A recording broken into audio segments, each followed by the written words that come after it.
السلام عليكم ورحمة الله. النهاردة أنا جايبة لكم وصفة تركية. تقدروا تقولوا عليها بسكوت كوكيز، معمول حاجة كده في منتهى الجمال، حلو قوي قوي وهيعجبكم جدا.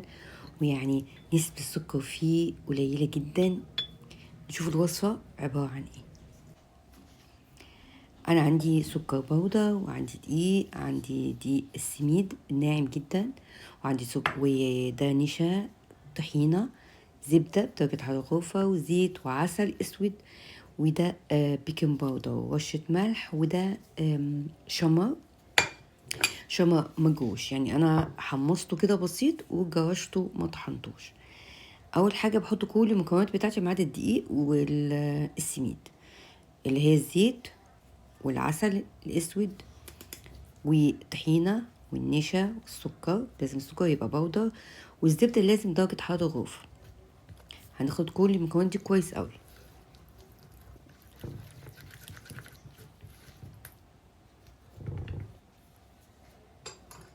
مش مهم، انا عندي الزبده تدوب كويس.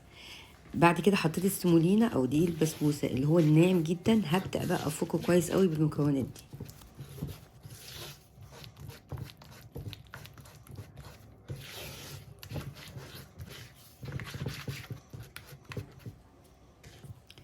بعد كده بقى هضيف الدقيق بتاعي، بس انا هضيفه على مرتين. باقي المكونات الجافه اللي هي رشه الملح والبيكنج باودر والشمع. هنقلبه، مش هنعجن. هجمع الدقيق كده وجمع العجينه بتاعتي، عشان اساس انا مش عايزه الجلوتين بتاعي يشتغل، مش عايزاها تنشف، انا مش عايزاها عجينه.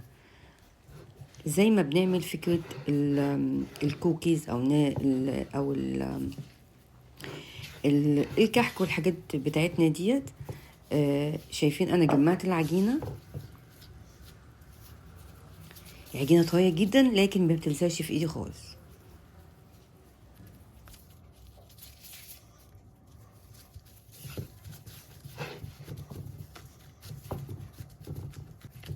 اهم حاجه ما تزوديش دقيق غير لما تحطيها في التلاجة ريحيها ربع ساعه نص ساعه، وشوفيها بعد ما تطلع قويه. لو بتلزق في ايديك قوي يبقى هنحط لها رشه دقيق، رشه بسيطه، ما نكترش عشان ما تطلعش معايا ناشفه.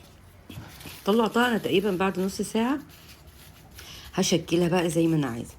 ممكن يبقى عندنا القالب بتاع المعمول بتاعنا ده او الكحك، ممكن بالمنقاش بتاع الكحك، ممكن اي قالب عندك يدي اي شكل. انا عندي سمسم حطيت فيها سمسم، لو مش عايزه ما تحطيش. وبعدين هاخد قطعه كده وهحطها في القالب بتاعي.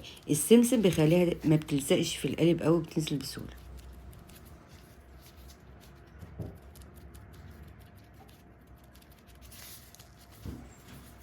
بس اهم حاجه انك تملي القالب بتاعي بالعجينه، عشان مش عايزاها تبقى رفيعه. هي سمكها حلو مظبوط قوي جدا.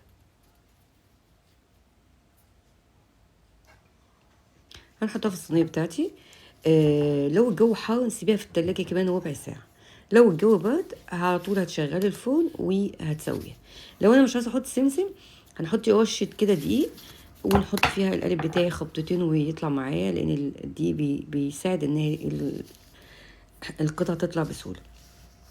انا عندي الكميه ديت عملت صينيتين.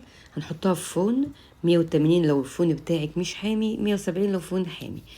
بتاخد من 11 ل 13 دقيقه. بصوا انا عندي كمان لونها يعني اغمق شويه. المفروض تبقى فاتحه عن كده، يعني ما بتاخدش وقت زي الكحك والمعمول والكلام ده، ما بياخدش اي لون معايا. بس كده يا جماعه، وصفه اولا سهله جدا، ثانيا مكوناتها موجوده في البيت، وطعمه بقول لك طعمه كده مميز، حلوه قوي. وكمان على فكره، لو مش عايزه تضيفي السكر ما تحطيش، لان اصلا حاطه معلقتين سكر بس، مش حاطه كتير.